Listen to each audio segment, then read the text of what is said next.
Olá, amigos! Boa noite! Tudo bem com vocês? Espero que sim.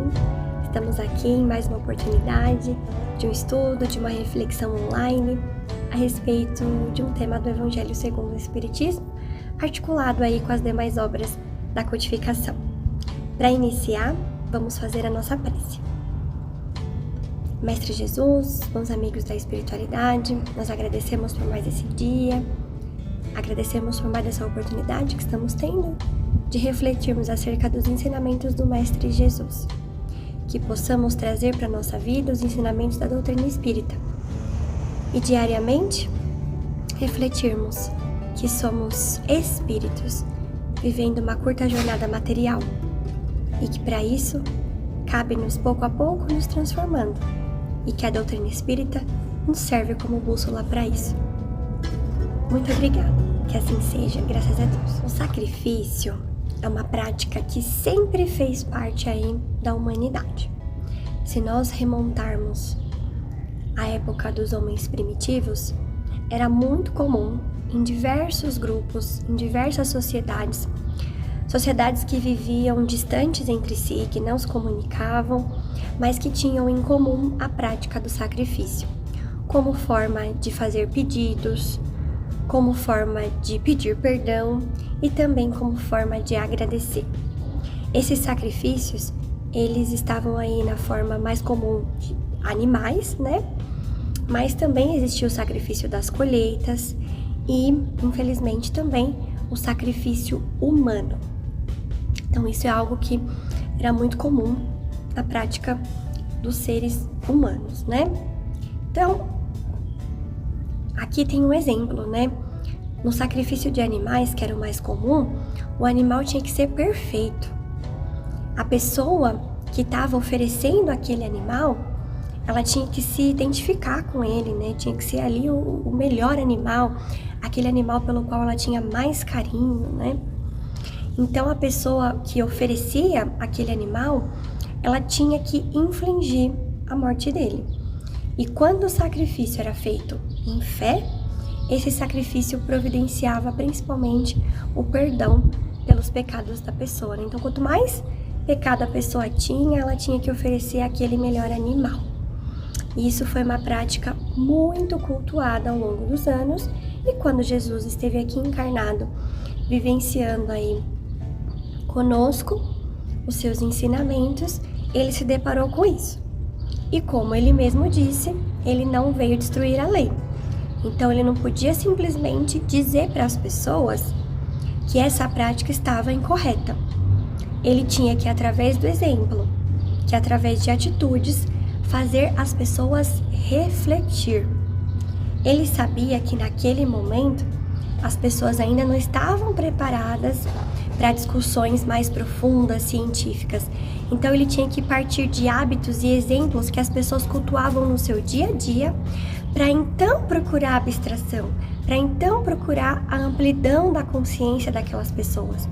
Para aí, quem estava preparado, quem tinha ouvidos de ouvir, podia assim se questionar, refletir, mudar suas atitudes. Ele fez isso em diversos exemplos. É muito comum a gente ver nas passagens de Jesus, ele fazendo as pessoas refletir através das suas próprias atitudes. E não ele ir lá apontar e dizer, faça isso, faça aquilo.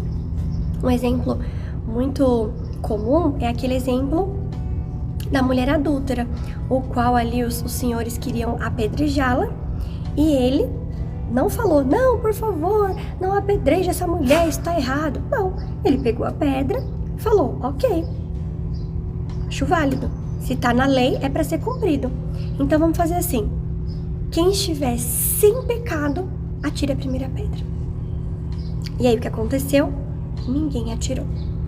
Porque as pessoas refletiram, perceberam que, assim como a mulher que estava ali, cada um de nós, cada um daqueles seres também tinha seus erros, também tinha atitudes que seriam reprovadas por Deus e como tal não tinha moral nenhuma para condenar a mulher, né? Então ele chega para ela e fala, quem estão seus acusadores? Ninguém te condenou, nem eu vou te condenar. Vá e não peques mais. Então assim Jesus nos mostra que temos que sempre refletir. Quando a gente pensa em Deus, é importante a gente tentar fazer um exercício de abstração, ou seja, de abrir a consciência e pensar para além da minha realidade, para além do mundo material, para além das coisas que eu vivo. Deus está muito além disso. Por isso até que a gente fala que Deus não precisa nos perdoar, uma vez que Ele não se magoa com a gente. Quem se magoa com as nossas atitudes é o outro. Quem fica bravo com a gente é o outro, que como nós está em processo de evolução. Deus está muito acima disso. Então Ele não precisa nos perdoar, mas Ele precisa sim que a gente se perdoe e que a gente perdoe o nosso irmão. Dentro disso, pensando nos atributos de Deus, que são mostrados para nós no Livro dos Espíritos, lá na questão 13, mostrando que Deus é eterno, soberanamente justo e bom, imutável, único, e além, dentre outros atributos, será que Deus exigiria do ser humano o sacrifício de alguma coisa ou de alguém? Que sacrifício é esse que Deus exige de nós? Eu separei um trecho dessa questão, da questão 13, onde fala dos atributos, para a gente refletir. Olha lá. Deus não deve estar sujeito às vicissitudes e não pode ter nenhuma das imperfeições que a imaginação é capaz de conceber. Muitas vezes, de forma equivocada, a gente vai verificando histórias em que Deus vai sendo colocado de uma maneira muito materializada. Deus vai sendo apresentado pra gente ao longo da história como um ser que fica bravo, como um ser que se vinga, como um ser que coloca uma pessoa acima da outra, e isso não é possível, senão não seria Deus. Deus está muito acima de nós, muito acima disso. É por isso que os Espíritos nos dizem que no nosso vocabulário faltam palavras para a gente definir Deus. E uma das formas que a gente pode se aproximar dele é através dos seus atributos, para tentar entender um pouquinho que é Deus. Mas por enquanto, a gente só sabe que ele é a inteligência suprema, causa primária de todas as coisas, dotado de perfeição e de todos os atributos que estão mostrando ali. Mas com certeza, ao longo das diversas encarnações que vamos ter ali, daqui milhares e milhares e milhares de anos, milhares e milhares e milhares de encarnações, falando milhares, né, mas de que são milhões e milhões de encarnações, aí sim a gente vai ter noção, né, do que seria Deus. Eu gosto sempre de dar um exemplo como se fosse uma criança ali naquela fase da educação infantil, nos seus primeiros anos escolares, ela não tem condição de entender o que um aluno de uma universidade entende, não é? Um é melhor que o outro? Não, é porque eles estão em escalas evolutivas diferentes. É assim conosco também. Por enquanto, nós somos como crianças na evolução.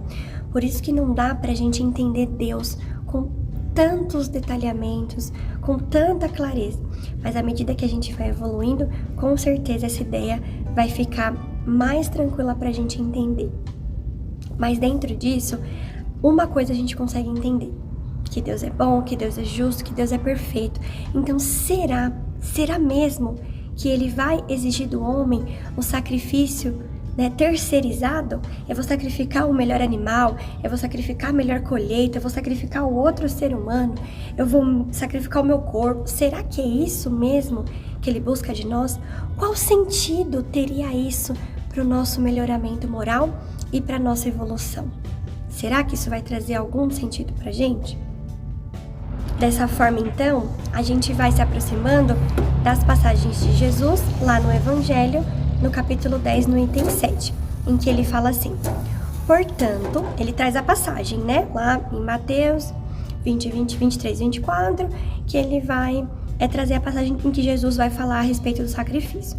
Ele fala aqui: portanto, se estás fazendo a tua oferta diante do altar e te lembrar aí que teu irmão tem alguma coisa contra ti, deixa ali a tua oferta diante do altar e vai te reconciliar primeiro com seu irmão, e depois virás fazer a tua oferta.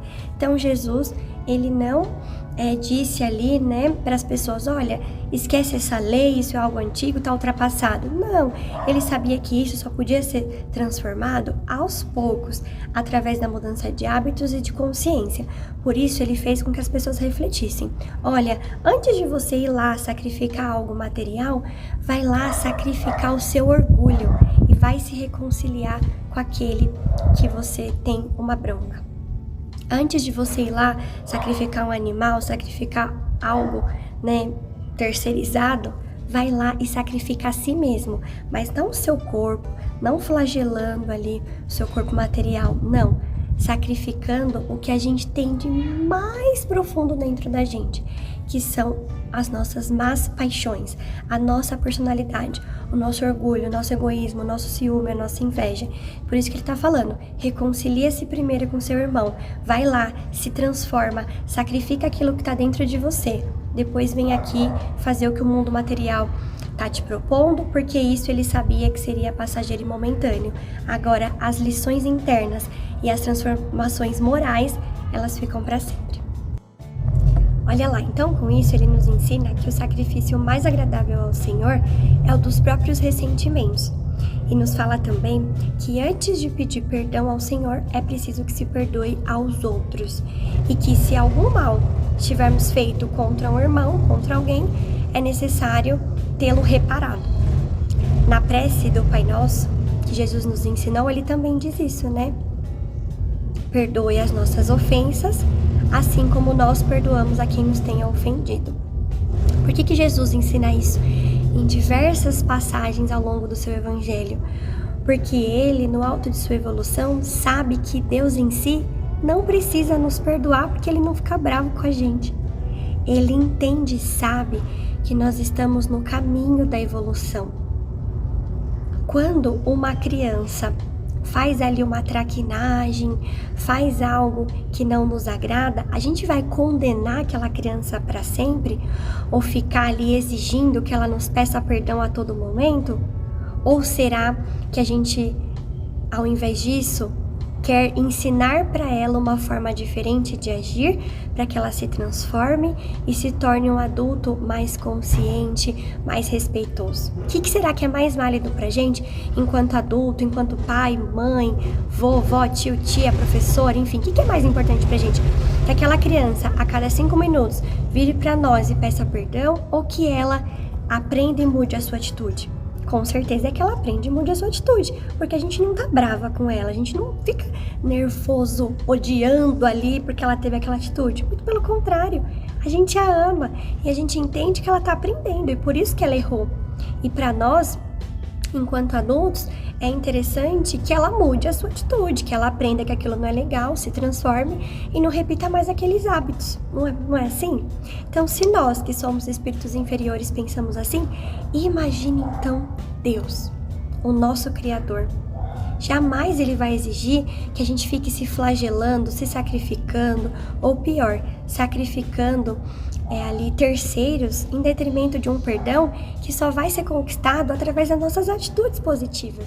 E assim ele fala que o sacrifício mais agradável ao Senhor, que o sacrifício mais agradável a Deus é o sacrifício dos próprios ressentimentos. E olha, é o sacrifício mais difícil de fazer. Por mais que antigamente, né, era ali ofertado o melhor carneiro, o melhor animal, a melhor colheita, ainda assim eu não estava tirando de mim. Eu estava tirando algo que é do outro. Algo que não pertencia a mim. Por mais, né, que a gente sabe que naquela época as pessoas valorizavam muito as colheitas, os animais, e que com certeza, né, era um esforço para elas ter que entregar aquilo que elas tinham de melhor em termos de animais, em termos de colheita e tudo mais, ainda assim, tirar o que está aqui dentro é mais difícil. É mais ou menos como se fosse ali uma doação, né? Hoje em dia, a prática da caridade, ela se materializa muito através da doação de itens materiais. E como eu sempre digo, isso não deve ser desvalorizado. Isso tem muita importância, muita. Mas muitas vezes eu entrego o que me é supérfluo. Eu vou entregar aquilo que me sobra. Mas aquela caridade mais profunda é quando eu tiro daquilo que eu não tenho. E na minha condição de espírito inferior, quando eu penso em sacrifício, quando eu penso em tirar de mim o que eu não tenho, quando eu penso em realmente sacrificar algo que é importante para mim, eu vou pensar, e Jesus, nos convida a pensar de uma maneira mais profunda, sacrificando as minhas mais paixões, sacrificando a minha própria personalidade, que isso é muito difícil.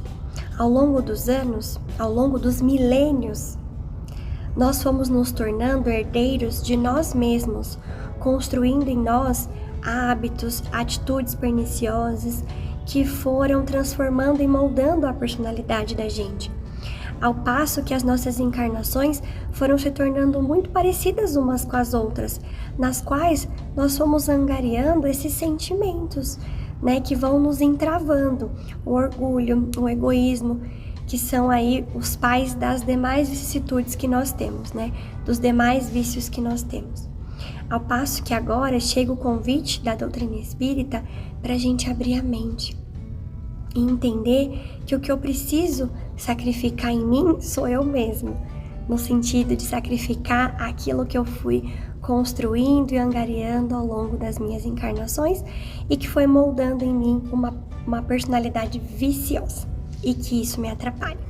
E quando eu tomo consciência disso, eu vou me transformando, eu vou mudando, eu vou buscando hábitos positivos.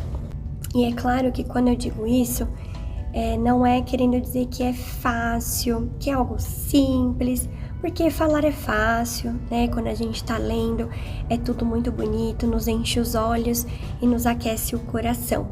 Mas a gente sabe que na prática, no dia a dia, é muito difícil. E nós vivemos constantemente numa luta diária, cada um do seu jeito, cada um tem o seu ponto para modificar, para melhorar. É uma luta diária. Falamos não do lugar de instrutores, porque instrutor aqui só teve um, que foi o Mestre Jesus. Falamos do lugar de aprendizes, daqueles que se esforçam diariamente para mudar, mas que erram constantemente, mas que, diante desses erros, também tem a possibilidade de construir.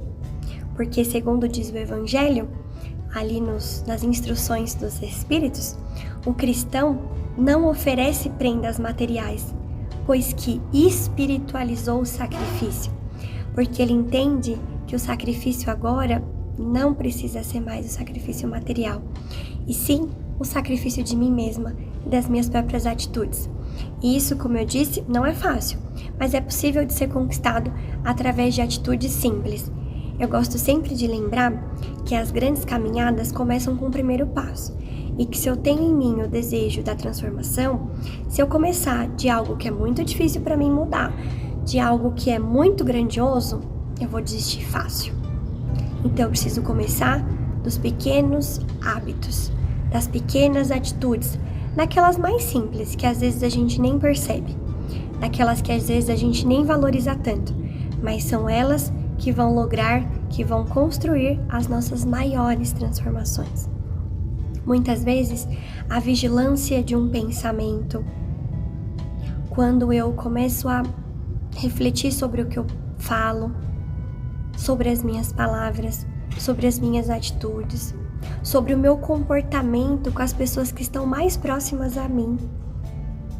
Muitas vezes a gente quer mudar o mundo, transformar tudo, iluminar o mundo através da doutrina espírita, mas às vezes com a pessoa que está do meu lado eu não tenho paciência.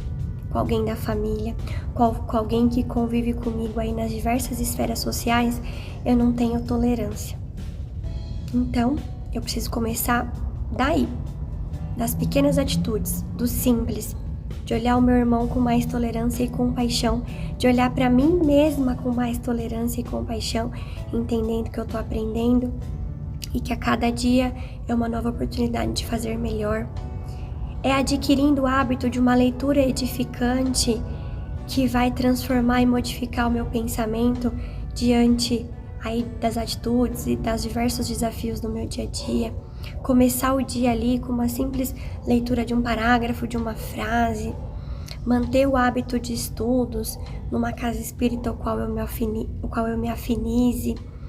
Manter o hábito aí de refletir por meio das palestras, por meio de conversas edificantes, por meio do amparo aos nossos irmãos, o amparo material, que é muito importante, né? Trazendo ali calor para quem está com frio, doando as roupas, os calçados, o alimento, mas também doando o meu tempo para ouvir alguém em detrimento de um trabalho voluntário, de uma causa que está acima de mim, acima dos meus desejos e vontades materiais, me reconciliando ou tentando pelo menos não pensar mal daqueles que de alguma forma se colocam aí em oposição a mim, tentando entender que todos estamos aprendendo e que eu também sou detentora de muitos erros, né? Então é isso, acho que através das pequenas atitudes é que a gente vai logrando as atitudes maiores. É claro que a gente sabe que evoluir, que se transformar é uma palavra de muito significado, que não é tão simples assim de conseguir, não é de um estalar de dedos, muito menos com o intervalo de uma encarnação para outra. Mas se a gente conseguir, assim como Jesus tentou fazer, né, conosco, refletir, sair ali daquele círculo vicioso de hábitos repetitivos e questionar a nós mesmos, a nossa personalidade, os nossos comportamentos, os nossos hábitos. Se a gente conseguir questionar tudo isso, refletir e a partir daí se colocar em esforço de mudança, com certeza a gente já vai ter caminhado alguns passos. Então é isso, meus amigos. Espero que essa reflexão tenha feito sentido para você. Com certeza fez muito sentido para mim, porque todos esses ensinamentos se relacionam com a minha vida e com tudo aquilo que eu preciso aprender. Obrigada pela oportunidade de estudos, obrigada pela atenção e até a próxima. Vamos finalizando esse momento de estudos com a nossa prece. Mestre amigo, bons amigos que nos acompanham, nós agradecemos porque tivemos mais uma vez a oportunidade de refletir. Que possamos trazer isso para o nosso dia a dia e que isso seja materializado através da nossa reflexão e da nossa mudança de atitudes, ainda que sejam coisas pequenas e simples aos nossos olhos. Aproveitamos esse momento para vibrar pelo planeta, vibrar por todos aqueles que rogam pela misericórdia de Deus, vibrar por nós mesmos, por nossas famílias, por todos aqueles que estão nos hospitais, nas penitenciárias, nos abrigos, nos asilos, pelos nossos legisladores, que eles possam fazer o que há de melhor para todas as pessoas, pelo nosso planeta, pelos países que estão em guerras. Enfim, vibramos por todos nós, que somos espíritos inferiores na Mãe Terra, planeta de provas e expiações que tanto nos ensina. E assim finalizamos esse momento de estudos, agradecendo. Que assim seja. Até a próxima.